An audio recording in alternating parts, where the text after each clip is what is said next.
व्यक्ति सबके लिए बनाए, ये तो हास्यास्पद बात है। वैसे तो हर व्यक्ति अपना शेड्यूल खुद ही बनाएगा। एक बेसिक आइडिया हम डिस्कस कर सकते हैं, उसको कस्टमाइज करना है अपने हिसाब से। बेसिक बात जो है, डेली शेड्यूल में 3 कंपोनेंट्स का ध्यान रखिए। पहला कंपोनेंट है कि करंट अफेयर्स को बिल्कुल भी मिस मत कीजिए।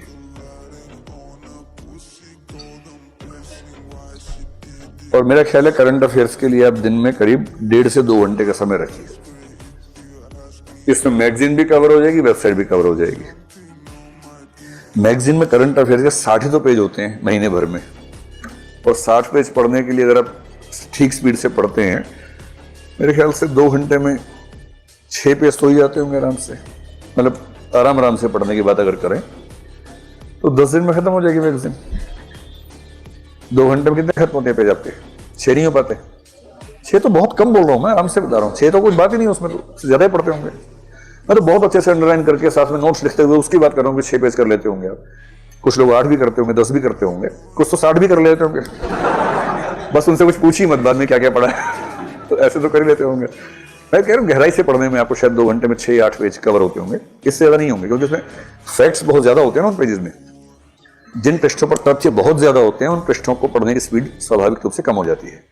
वो उपन्यास नहीं कि आप 1 घंटे में 20 पेज पढ़ेंगे।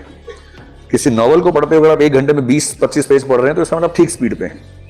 लेकिन करंट अफेयर्स के अगर आप 20-25 पेज 1 घंटे में पढ़ रहे हैं तो इसका मतलब चिंता की बात है ना। 2 घंटे में 6-7-8 पेज ठीक स्पीड है करंट अफेयर्स के मामले में। तो आप ये कर सकते हैं कि मैगजीन में रोज 1 घंटा लगाएं, क्योंकि 1 घंटा लगाएंगे तो भी आप 20-22 दिन में कवर कर लेंगे उसको।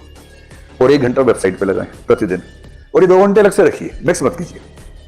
जैसे आप तय कर ले अपना शेड्यूल, जो भी आपका दिन भर का शेड्यूल है। अगर आप रात को देर तक पढ़ते हैं या जल्दी सोते हैं, जैसा भी शेड्यूल आपका है, जैसे आप तय कर लें कि भाई डिनर के बाद के 2 घंटे ये, उसके बाद सो जाए, या सुबह उठते सबसे पहले 2 घंटे ये, वो अपने हिसाब से देखिएगा। क्योंकि आपकी जो नेचर है उससे कंप्रोमाइज मत कीजिए। अगर आपको रात को देर तक पढ़ना अच्छा लगता है तो वैसे ही पढ़िए। किसी के कई बेवकूफ कहेंगे सुबह उठना चाहिए, इससे ऊर्जा बढ़ती है, ज्ञान बढ़ता है, सब बेकार की बातें।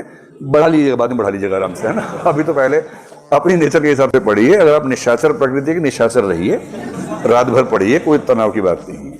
और यदि मुर्गा प्रकृति के तो सुबह सुबह उठिए और सुबह सुबह पढ़िए। जो भी आपकी नेचर है उस नेचर के अनुसार पढ़िए। एक ही दिक्कत आती है जो निशाचर लोग हैं, उनको दिक्कत ये कि जिस दिन एग्जाम है उस दिन वो सुबह उठ नहीं पाते। उनको तनाव रहता है कि सोएं कैसे। आदत है 4 बजे सोने की, उस दिन 12 बजे लेट जाते हैं, नींद नहीं आती है। ये दिक्कत आती है। इसके 2 समाधान है। या तो आप 10-12 दिन पहले से थोड़ा शेड्यूल चेंज करना शुरू कर दें, ये हो नहीं पाता प्रैक्टिकली। दूसरा समाधान है इसे चिंता ना करें और प्रीलिम से 3-4 दिन पहले से नींद थोड़ी बढ़ा लें। 4 बजे सोएं, 12 बजे उठिए, 8 घंटा सो के उठिए। इससे क्या होगा कि एक दिन नहीं सो पाने से असर नहीं पड़ेगा। मैं ठीक प्रीलिम से बात कर रहा हूं। 3 जून को एग्जाम है, 2 जून को रात को नींद नहीं आ रही, तनाव मत लीजिए, इससे कुछ नहीं होने वाला। हमारा माइंड इतना मजबूत है कि वो एक दिन बहुत कम नींद के साथ काम चला सकता है, कोई चिंता की बात नहीं है। लेकिन हाँ, उससे पहले 3-4-5 दिन अपनी नींद ज्यादा ली हो, ये थोड़ा सा मैनेज कर लीजिएगा। अपनी नेचर से कंप्रोमाइज नहीं करना है, लेकिन उस नेचर के हिसाब से कोई 2 घंटे का शेड्यूल अलग से निकाल लीजिए करंट अफेयर्स के लिए। इसी तरह से 1 से 2 घंटे का शेड्यूल निकालिए रिवीजन के लिए। वरना इस पाठ्यक्रम में होता गया कि एक क्रम से आप पढ़ते जाते हैं, उसी क्रम से पीछे गायब होता जाता है, और फिर आप 2 महीने बाद देखते हैं कि सब सफाचट एकदम, कुछ याद नहीं आ रहा। फिर आपको लगता है कि याद तो नहीं आ रहा, वो 2 महीने गए कहां मेरे जीवन के, जो 2 महीने मैंने गुजारे थे इसमें, कुछ चले कहां गए। तो अगर आप चाह रहे हैं कि उस समय का मूल्य रहे तो दिन में कम से कम 1 से 2 घंटे का समय रखिए केवल रिवीजन का। पिछले सप्ताह में जो भी पढ़ा है उसको फिर से तेजी से पढ़ लीजिए। मनोविज्ञान में एक सामान्य बात है कि जिस चीज की रिवीजन आपने 3 बार कर ली, वो चीज आप आराम से भूल नहीं सकते। और 3 रिवीजन का मतलब है जिस दिन पढ़ा उसी दिन कर लीजिए। एक बार वीकली रिवीजन, एक बार मंथली रिवीजन कर लीजिए।